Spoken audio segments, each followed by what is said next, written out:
Tonight on KGW News, a massive fire breaks out in Longview.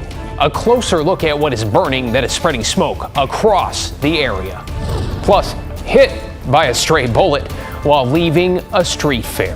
I almost knew the instant it happened that I had lost my eye. Tonight, we're hearing from the woman who survived what she's hoping others learn from her story. And if you love your latte from the drive-thru, then you have these Portlanders to thank. It was exhilarating and fun for us to start this little business because we loved coffee.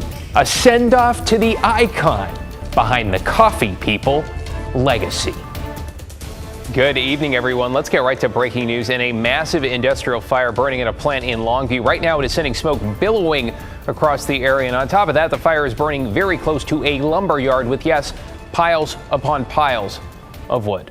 Well, thanks for joining us. I'm David Wolko. Let's head right to Longview and our Alma McCarty, who just got an update from the fire marshal there. Alma, what'd you learn?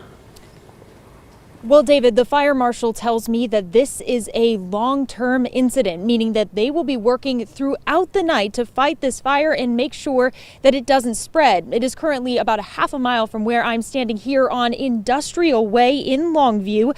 It's on the Weyerhaeuser property, and it is contained at this moment to that property there. But many people near and far, as you mentioned, can see the plumes of smoke clearly. We saw it as far away as Portland and could smell the smoke in the air. Firefighters were first called to the scene just after 6:30 this evening. There are no injuries to report, and all workers on site have been accounted for. No cause determined at this time. Right now the fire is contained to the wood chip pile and the log decks behind me. As you can see, the wind is a factor. It is blowing the chips and the burning embers ahead of the fire front. We are staying ahead of that. It is definitely going to go through the night. We have a good water supply here, but we're going to need equipment to scoop the chips so that we can get to the seat of the fire and apply water. We're going to be here for quite some time doing that. Now, no doubt, given the size of this fire, you can see it here burning. It is very visible against the clear sky that this is the fire here. No, the fire marshal says you will be seeing smoke like this if you live nearby, hanging low like this because of the wind conditions. At this point, he is asking people to stay indoors, keep your windows and doors closed, at least overnight. David? Yeah, Alma McCarty in Longview. Just glad everybody is accounted for there. Let's bring in Chief Meteorologist Matt Zaffino. Now, Matt, really touch and go there. What can we expect when it comes to the wind tonight? Well, we can smell the smoke right here in Portland. You can see the smoke. Look outside from our Wells Fargo Skycam. It doesn't normally look like this. That's smoke that's laying down over the valley. And the reason for that is that fire up in Longview has a direct pipeline, a conduit, if you will, right into the Portland area. It's called the Columbia and the Willamette Rivers because that smoke is just funneling right down the river channel into the Portland area, riding that wind that's been really the perfect direction right from Longview and Kelso out of the northwest and west-northwest and right down into the metro. So it's a warm night, but you can see the smoke out there. You can certainly smell it. Here are the winds right now. Scappoose still delivering a 13-mile-an-hour wind, which again, on the face of it, doesn't sound that strong, but it's certainly strong enough to keep that flow of smoke going from the source, that fire up in Longview, down the Columbia River and the Willamette right on into the Portland metro area. Now, there is some good news here because these winds will weaken overnight, which means that the flow of smoke is going to lessen. And a lot of people concerned about air quality right now. All of our air quality monitors in the Portland area, even up in Longview, still reporting good air quality. I suspect this will go down overnight as the smoke settles, as the winds begin to back on off. So it's going to be until that fire is out and stops producing massive amounts of smoke, I think we're going to stay smoky here in the Portland area. You can see the winds tonight are still up to 18 miles an hour in the Portland area. This is forecast. They really back off after midnight. So that'll help to limit the amount of smoke that's moving from Longview down into Portland.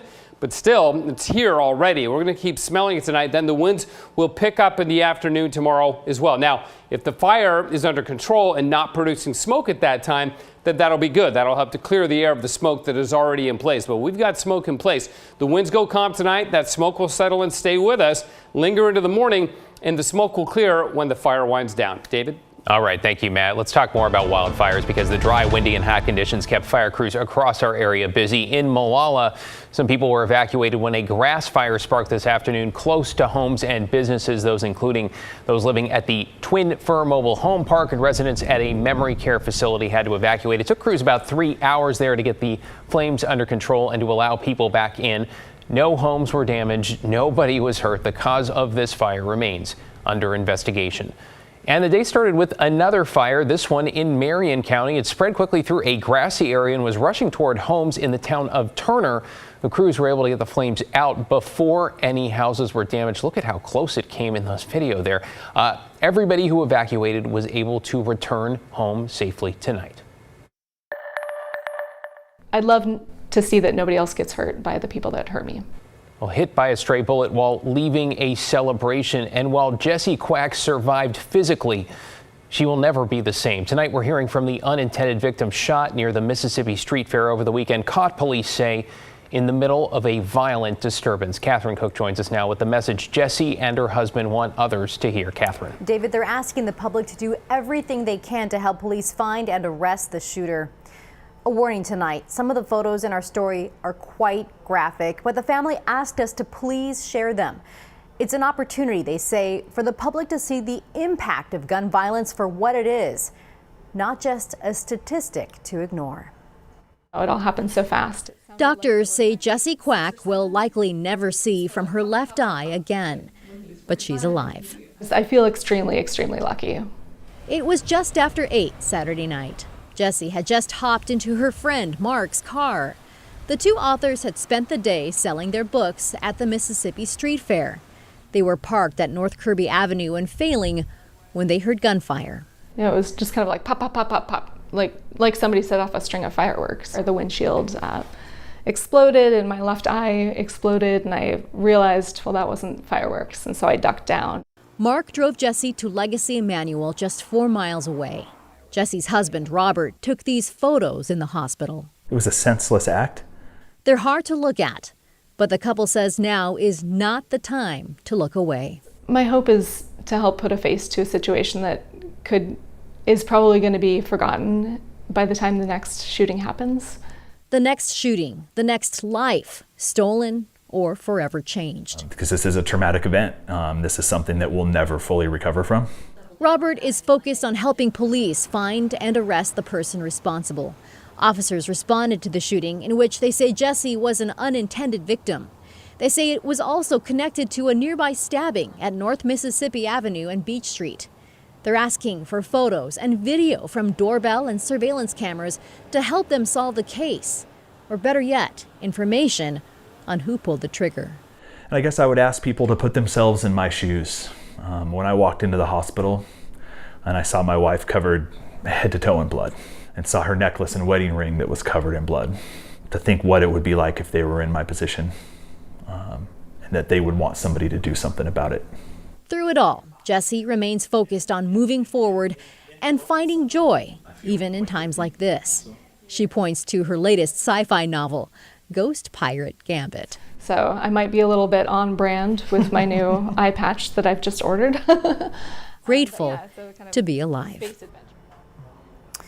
On Wednesday, doctors will operate on Jessie's eye to remove bullet fragments, which are still in there. It'll be a while before she can work again. And because of that and mounting medical bills, they've set up a GoFundMe for anyone who'd like to help. You can find the link in our web story on KGW.com. David. Yeah, we appreciate her strength, her courage, her willingness to share her story. And Catherine, we appreciate your reporting tonight. Thank you. Let's get you caught up on tonight's other headlines, beginning with Portland police asking for help identifying a man they say attacked a father in front of his kids, sending him into a week-long coma. This was on July 3rd in southeast Portland outside the 7-Eleven near 148th and Stark.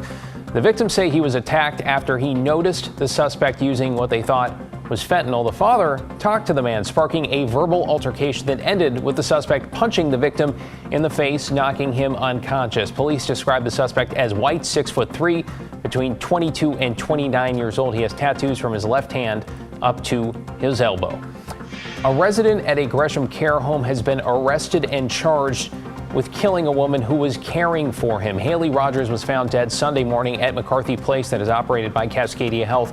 Police say they found a trail of blood along with other evidence leading to James Smith's room. The union representing Cascadia health workers says Rogers' death could have been prevented with better staffing and say she was the only person on the overnight shift. Cascadia Health also says it is investigating.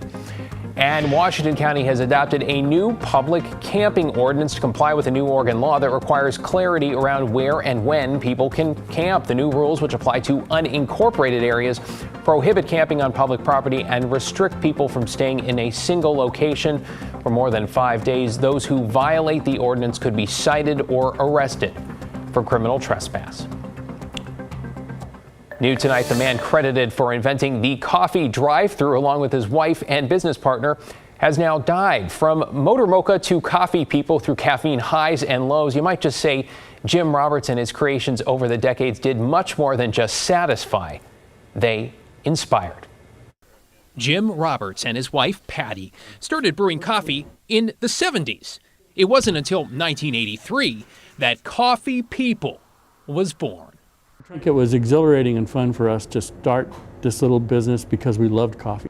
Coffee People eventually grew to 48 stores across Oregon, California, Arizona, and Colorado.